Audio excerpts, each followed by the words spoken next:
DMTV Info, votre chaîne d'information en temps réel. La politique, la santé, le sport, les faits de société, la musique, les rumeurs et bien plus encore. Vous découvrirez cela dans notre chaîne DMTV Info.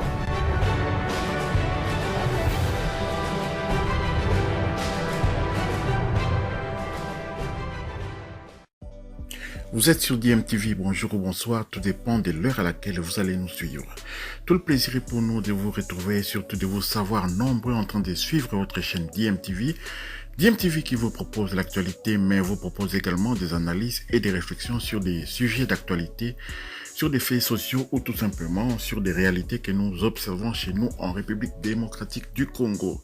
Alors aujourd'hui, nous sommes le 4 novembre, nous sommes toujours sur la route qui nous mène vers les deux derniers matchs des éliminatoires de la Coupe du Monde 2022 au Qatar. Et aujourd'hui, nous allons vous parler de Chancel Mbemba, le demi-dieu, le défenseur central de la République démocratique du Congo, qui était sur scène hier, sur la scène européenne, sur la scène de la Champions League contre le Milan AC. Et donc, Chancel Mbemba on peut dire quand même a bien joué malgré ces petits autogols qu'il a vraiment pénalisé son équipe. Il avait égalisé pour les Milan AC en marquant contre son camp et donc comme vous pouvez voir sur les images, il pouvait pas faire grand chose parce que les ballons entraient quand même, les ballons allaient entrer et puis Chancel Mbemba était sur son pied d'appui, le pied gauche était bien ancré au sol et il a tendu la jambe et il pouvait pas faire plus. Donc ces ballons-là s'est retrouvé directement au fond des filets et ce sont des actions qui arrivent aussi lorsque des joueurs essaient de contrôler les ballons le long de la ligne de touche. Vous voyez, parfois il met son pied et puis les ballons se retrouvent quand même en touche. Ce qu'on peut dire sur cette rencontre, c'est quand même que le Football Club de Porto a joué avec son bonheur, surtout en première mi-temps. Le Football Club de Porto avait commencé ce match-là tambour battant et pouvait marquer 2 ou 3 buts en première mi-temps. Mais quand on laisse passer sa chance de cette manière-là et puis quand on commence un peu à spéculer sur que le fait que la défense va pouvoir tenir le coup et on est souvent puni de cette manière-là. Donc le Milan AC a haussé son niveau de jeu, a haussé les rythmes et finalement est parvenu à égaliser et aurait même pu prendre les 3 points si Zlatan n'était pas à chaque fois signalé hors jeu. Il avait d'ailleurs marqué mais il était en position hors jeu. Et donc le Football Club de Porto ramène un précieux point et maintient quand même le Milan AC à très longue distance, et est déjà assuré on peut dire que le Football Club de Porto est déjà assuré de terminer au moins à la 3e place. Terminer au moins à la 3e place, synonyme de pouvoir poursuivre la compétition européenne, mais au niveau de l'Europa League. Mais il y a possibilité de décrocher encore cette 2e place-là. Il reste encore 2 matchs à jouer et le FC Porto est tout à fait capable de pouvoir arracher la 2e place. Mais à propos de la prestation de Chancel Mbemba, nous l'avons trouvé impérial, comme à son habitude, impérial au sein de cette défense, je crois pendant au moins 75 minutes. Parce qu'après, avec l'entrée de Zlatan, ça a commencé à devenir un peu compliqué, mais il était impérial. Et nous avons constaté aussi, remarqué que Chancel Mbemba joue bien lorsque le rythme est assez soutenu, lorsque le rythme est rapide. Son équipe joue rapide, et puis l'adversaire aussi. Donc là, Chancel Mbemba est vraiment dans son élément. Mais lorsque le rythme est un peu lent, du style comme joue la RDC là, lent, toujours des passes en retrait, attendre un peu, on joue en marchant, c'est là que s'il y a danger avec Chancel Mbemba, il y a vraiment danger. Il a besoin d'être dans les rythmes pour pouvoir donner le meilleur de lui-même. C'est ce que j'ai constaté parce que hier, le match que j'ai vu n'a rien à voir avec le Chancel Mbemba qu'on voit d'habitude dans les matchs, certains matchs de la RDC. On se demande, mais si c'est le même Chancel Mbemba qui joue au FC Porto, ou bien c'est un autre. Donc c'est à cause de cette lenteur là dans le jeu très défensif de la RDC où on s'est fait des passes, on joue à la baballe en défense et puis avant de balancer un grand ballon devant. Alors qu'avec le FC Porto, on voit que Chancel Mbemba est en train de construire, il récupère les ballons, il accélère le jeu. C'est ce que nous avons besoin vraiment pour pouvoir surprendre cette équipe de Tanzanie qui n'a pas les joueurs que nous possédons. Parce que si on remarque bien aussi au sein de notre groupe avec le Bénin, Madagascar et la Tanzanie, la RDC a des joueurs qui jouent sur la scène européenne, hein, et les joueurs qui jouent la Champions League, nous en avons 2 au moins. Hein.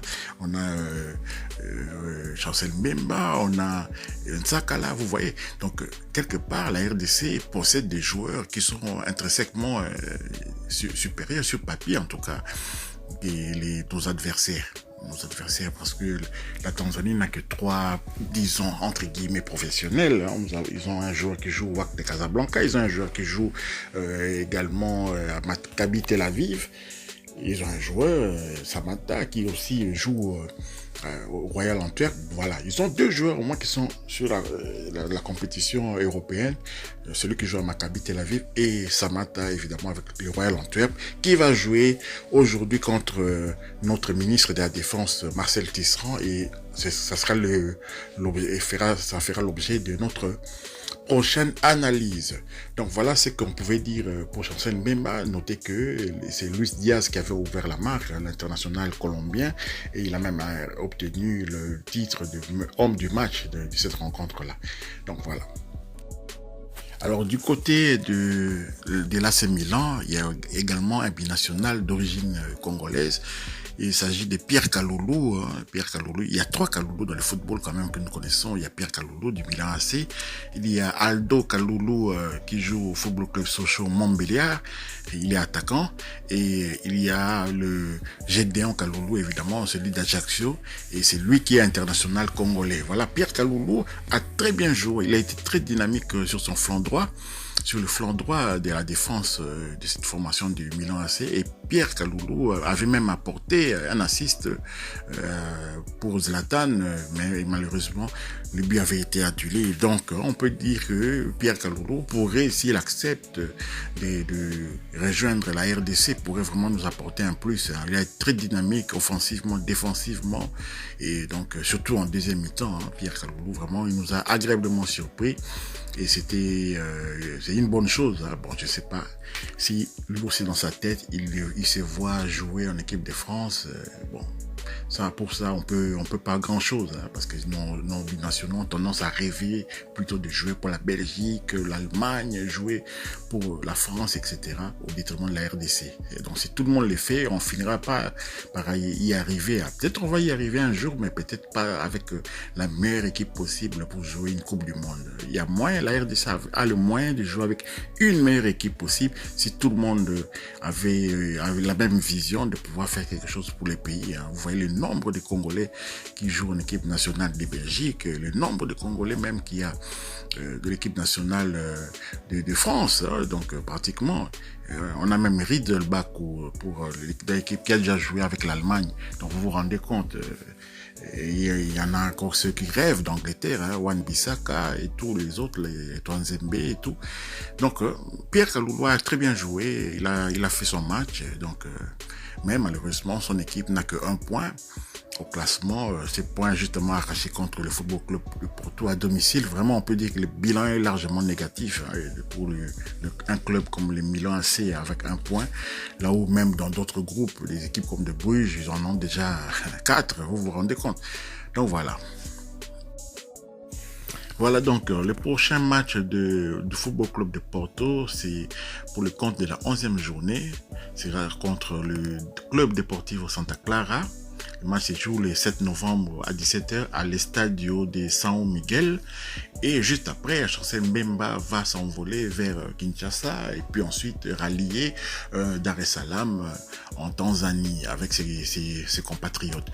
C'est quand même compliqué, Donc il joue les 7 et puis ensuite il y a un match le 11 contre la Tanzanie. Donc on a 4 jours à faire un périple entre Porto et Kinshasa. Ensuite encore Dar es Salaam. Donc beaucoup de voyages, on n'a pas vraiment le temps de mettre en place des automatismes entre les joueurs, surtout que nous, l'équipe nationale de la RDC, nous avons tendance à modifier un peu la composition composition d'équipe par la force des choses. On a des blessés, on a des suspendus, on a toujours des raisons, on a des joueurs en méforme. Donc voilà, c'est ce qui fait aussi que certains pays qui sont dans les mêmes cas que la RDC ont du mal un peu à tenir leur rang, dans cette compétition. Et voilà pourquoi une équipe comme la Tanzanie est en tête du groupe, parce qu'ils n'ont que 3 professionnels qui vont venir se greffer à leurs locaux, les locaux qui ont eu le temps peut-être de se rassembler, d'être rassemblés beaucoup plus tôt, assurer une cohésion, et puis on aura des difficultés. Voilà, mais il faut tenir. Nous avons l'objectif de gagner, donc pour une fois on doit attaquer. Monsieur Raoul Cooper, Hector, il faut attaquer. Là, il n'y a plus question de regarder, à ne pas encaisser. Non, nous allons attaquer. On part là-bas pour encaisser. On va les rentrer dedans. C'est l'objectif qu'on doit avoir avant de venir à Kinshasa ici, vraiment venir à Kinshasa pour en terminer avec les Bénin et terminer en tête de ce groupe, espérer un tirage au sort clément quand même pour essayer d'aller à cette Coupe du Monde. Merci de nous avoir suivis. EDM TV vous invite à partager, à liker, à vous abonner, et surtout à activer la petite cloche de notification afin d'être alerté dès qu'on mettra une prochaine vidéo. La prochaine vidéo va bientôt arriver. Elle va concerner le face-à-face entre Bwana Ali Samata et Marcel Tisserand sur la scène de l'Europa League. Le match qui va opposer le Royal Antwerp et Fenerbahçe. Merci de nous avoir suivis. EDM TV vous dit au revoir.